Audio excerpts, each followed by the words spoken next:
Pemirsa, kita langsung menuju ke kantor Kementerian Pemuda dan Olahraga untuk mengikuti keterangan pers pasca terjadinya kericuan supporter usai pertandingan sepak bola malam kemarin. Malaysia mengadakan pertemuan dengan Pak Imam juga di Kuala Lumpur. Jadi itu sebagai simbol bentuk bagaimana sejauh keakraban yang ada sangat intens antara Indonesia dan Malaysia. Kemudian yang kedua, kenapa tadi malam Pak Menpora tidak hadir? Karena memang beliau ada kesibukan lain. Itulah sebabnya kemudian hari ini beliau melakukan recovery untuk segera bertemu. Karena kalau kemudian pagi ini Pak Menpora tidak ketemu dengan Pak Imam, tidak ketemu dengan Pak Menporanya Malaysia, mungkin akan takutnya menjadi isu yang lain. Dan alhamdulillah luar biasa inisiatif yang dilakukan oleh Pak Imam Nahrawi. Dan yang kedua, tadi rekan-rekan media juga sudah mengetahui Pak Menpora tidak hanya terucap secara lisan pada saat jumpa pers tentang permintaan maaf, juga ada surat resmi dari pemerintah Indonesia yang disampaikan kepada pemerintah Malaysia. Ini menunjukkan bahwa permintaan maaf, penyesalan itu sangat mendalam sekali dan itu bisa dibuktikan secara tertulis. Dan yang ketiga yang tidak kalah pentingnya, kita berharap untuk the next ini melalui media kami menghimbau jangan sampai misalnya sudah permainan keseriusan dari PSSI sudah dilakukan gitu, dan penonton yang sebagian besar itu pengen nonton juga dengan baik, bahkan tidak hanya itu, di seluruh penjuru tanah air yang menyaksikan juga jangan dicederai oleh hal seperti itu. Karena terus terang seperti Mbak Tisa kemarin tadi, ini perjalanan masih panjang, nanti tanggal 10 itu masih menghadapi Thailand dan belum lagi dengan pertandingan yang lain-lain juga. Saya kira itu yang paling penting. Himbauan Pak, harga tiket Pak? Ya, kalau masalah tiket itu teknis dari PSSI ya gitu. Jadi itu masalah PSSI nanti akan merangkan ya. Tanya ke Pak Menpora masa tanya tiket. Tapi sebetulnya pola antara koordinasi antara PSSI sama Kemenpora dalam event-event internasional seperti ini untuk mencegah hal-hal seperti ini tidak terjadi kembali seperti apa Pak? Ya, sebetulnya koordinasi antara kami dengan tempat Mbak Tisa itu sudah rapi ya. Tapi kalau masalah teknis kayak tadi malam itu sebetulnya murni itu dari PSSI. Tapi tentu saja kami tadi sudah diakui secara jujur oleh Mbak Tisa bahwa nanti lubang-lubang yang menjadi kelemahannya juga pasti akan diperbaiki. Nah, tapi kembali kepada tadi, koordinasi kami itu tidak hanya di sini saja. Kemarin, hari-hari kemarin itu hari-hari yang melelahkan antara saya dengan Mbak Tisa.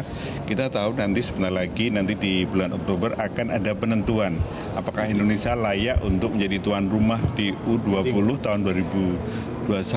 Ya, nah, jangan sampai kejadian tadi malam itu berpengaruh. Ya, suka tidak suka, rada miris juga.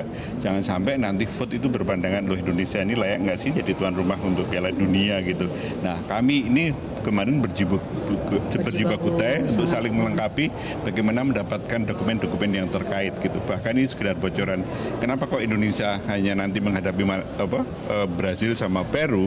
Tadinya kan ada kelompok co-host yaitu Arab Saudi, Bahrain sama Uni Emirat Arab. Tahu nggak, itu kesalahannya mereka itu Arab Saudi bukan mundur loh ya, tetapi yang terjadi ada dokumen yang tidak lengkap disampaikan. Itu menggambarkan dokumen kemarin Indonesia tidak akan mungkin lengkap kalau tidak ada sinergitas antara PSSI dan Kemenpora. Nah, kami juga tentu saja nanti akan memberikan catatan kritis pada PSSI apa yang kurang dan tidak. Misalnya contohnya jujur kayak kemarin kejadian tempat duduknya penonton Malaysia, itu sudah ada tahu kejadian kayak gitu. Nantinya kami akan berikan catatan pada PSSI, the next itu seperti itu tidak boleh terjadi lagi. Di atasnya zona Malaysia itu harusnya sudah kosong. Kejadian dulu pernah terjadi waktu menghadapi Arab Saudi, itu satu. Tapi saya kira PSSI tahulah masalah itu. Kemudian yang kedua juga tentang attitude dari aparat. Kami tidak menyalahkan aparat, tapi paling tidak seperti kalau kita melihat di pertandingan di luar negeri, aparat itu pergerakannya cepat sekali, dan yang dihadapi aparat itu nontonnya bukan kepada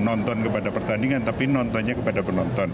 Nah, tapi saya yakin PSSI akan cepat, dan saya dapat info hari ini pun PSSI akan mengadakan rapat ya terkait persiapan menjelang hari-hari berikutnya. Dan yang terakhir dari kami, tadi saya juga sudah ngobrol kecil dengan Mbak Tisa bahwa masyarakat Indonesia juga jangan kaget.